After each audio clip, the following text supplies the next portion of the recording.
Hey guys, and welcome in our studio in Emmeloord. Today I want to talk about a product from Tether Tools. Now, I'm the kind of tester that doesn't do a test immediately after they receive the product. I actually want to test it out first, even if it's a product for which I'm an ambassador. And I've been an ambassador for Tether Tools for years. Absolutely love their products. But even then, when a product comes in, I first want to have a solid base to give you guys my opinion about the product. The product today is the Air DIrect from Tether Tools. Now, we all love to shoot tethered, right? So what is shooting tethered?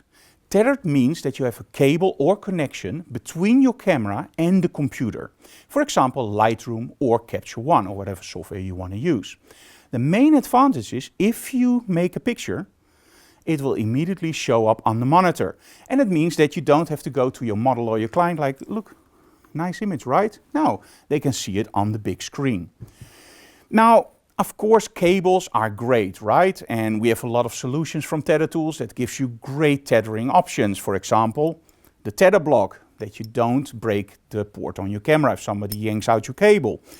But we also have something else, and that's actually where it's about today, the Air DIrect. In most cases, working with the cable, for example in a studio, works fine.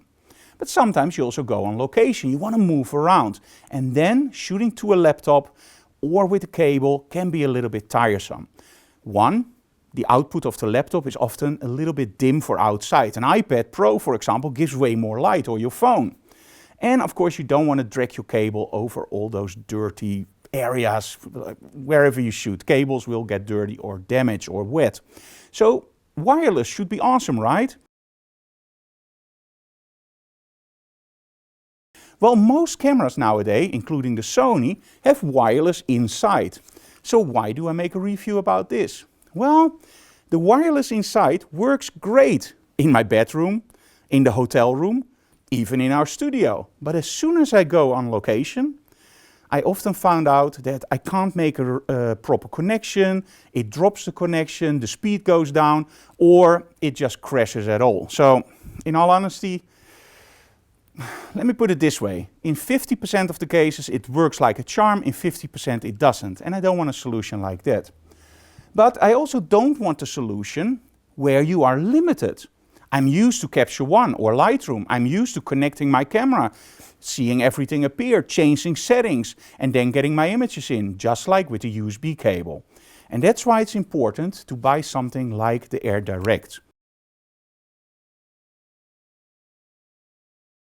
The Air DIrect supports a system called a virtual USB port. That actually means that on your computer you install a small app called AD. You start the app, you make connection with the Wi-Fi of your Air DIrect, and after you have that connection, then you start up your software Capture One or Lightroom. And it will recognize the camera as it is connected via USB. So you don't have to do any weird jumping through hoops, it just works. So, how fast is it? Frank, can we transfer RAW files? Well, I'm always honest, no. If you are a still life photographer and you don't have that need for speed, it works fine with RAW files. Take about 10 seconds for the A7R4. Remember that 60 megapixel RAW files. Takes about 10 seconds, 15 seconds. What I do is I actually make a selection. I say all the JPEG files, they go to the computer or the tablet, all the RAW files stay on the card. And that's the way that I think you should set it up if you need speed. So how to set it up? Well, the RAW files, of course, you just use RAW like you normally do. In your camera, you set the JPEGs on the lowest resolution and the highest compression. And now you will find out that the transfer via wireless is actually faster than your RAWs over the cable. It's insane, but it's true. And let's be honest, your JPEGs are more than enough to judge your exposure or to judge your focus. So that's one setup. Now, of course, you have to also set up your Wi-Fi network, right? And you hear all those things like 5 gigahertz, 2.4. Does it support both? Yes, it supports both. You have a little switch and you can switch between 5 gigahertz or 2.4. Frank, should I always shoot on 5 gigahertz because that's the newest one, the fastest? Yeah, no. More no. You do have to realize that although 5 gig is faster, has more bandwidth, it's also more prone to interference. And when we shoot, we have our cameras close to our body, we move around, we have strobes going off, we have remote triggers, maybe you have some Wi-Fi interference. In all honesty, I advise you guys to shoot on 2.4 gigahertz. With the JPEG files, it goes fast enough anyway, and with 2.4, it even goes through walls. So you have a more steady connection and you can move further away. Okay, Frank, so I want to shoot on my laptop or on my computer, but sometimes I also want to shoot on my tablet or phone. Can it also do that? Yes, there's a little switch here called AD. That's for all operating systems, like for example Windows or Mac. If you change it over to mobile, now you can use it on your iOS device or Android device. If you're shooting with Canon and Nikon, everything works on iOS and Android. If you're shooting with Sony, they're still working on the support for iOS and Android. But on the computer, if your camera supports normal USB tethering, even phase 1 cameras, you can use the Air Direct as long as the software normally also supports your camera in USB. And I really have to stress that because we get a lot of emails from people, hey, my camera doesn't work with the Air Direct on the Lightroom. And at first I was going like, hey, that's weird. And then I asked them like, what camera do you have? Yes, Sony. Well, guys, if it doesn't work with USB, it sure doesn't work wireless. If it works with USB, it works wireless. Okay, now one of the most frustrating parts, of course, when you start using something like this is battery life. Yeah, batteries die, right? That's common nature. Now, normally when your battery dies, you have to take it off and charge your remote control, right? Well, not in this case. You just take the battery off, put on a new battery, power everything up again, and you can start shooting again. The batteries are standard Canon batteries. They run for a long time, and well, in all honesty, normally during a full day we use 2 of those batteries and we're fine. So that works like a charm.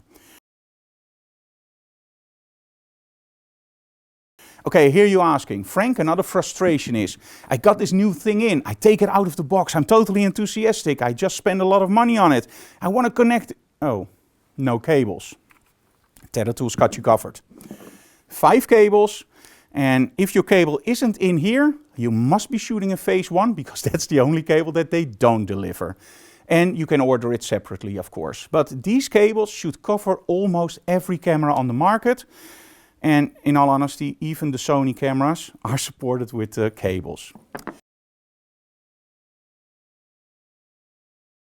So how do you connect it? Well, it's a big device, right? And you can of course put it on the hot shoe of your camera, but where do you leave the trigger? Well, Tether Tools has a really nice, nifty, small thing for this, and this is called the AD Air DIrect Arca Mount. It's actually just a little clip-on with a cold shoe. So you just slide it in, and you can mount it on an L bracket. Oops. You can mount it on an L bracket, but what I normally do, I use a TetherBlock, and I just mount it on my TetherBlock, like this. So now I have the trigger from Hansel on top of the camera, and my Air Direct on the bottom. The only thing you have to be careful for is when you lay your camera down, you lay it down on the side. That's about it. So guys, if you want wireless tethering and you want it fast, and you don't want to do any special stuff like jumping through hoops with special software or hot folders, you just want to connect it like virtual USB, check out the Air Direct from Tether Tools. I'm very sure you're absolutely gonna love it. For us, it changed a lot because now 90% of the cases, even in our own studio, I'm shooting wireless. It's just so much easier.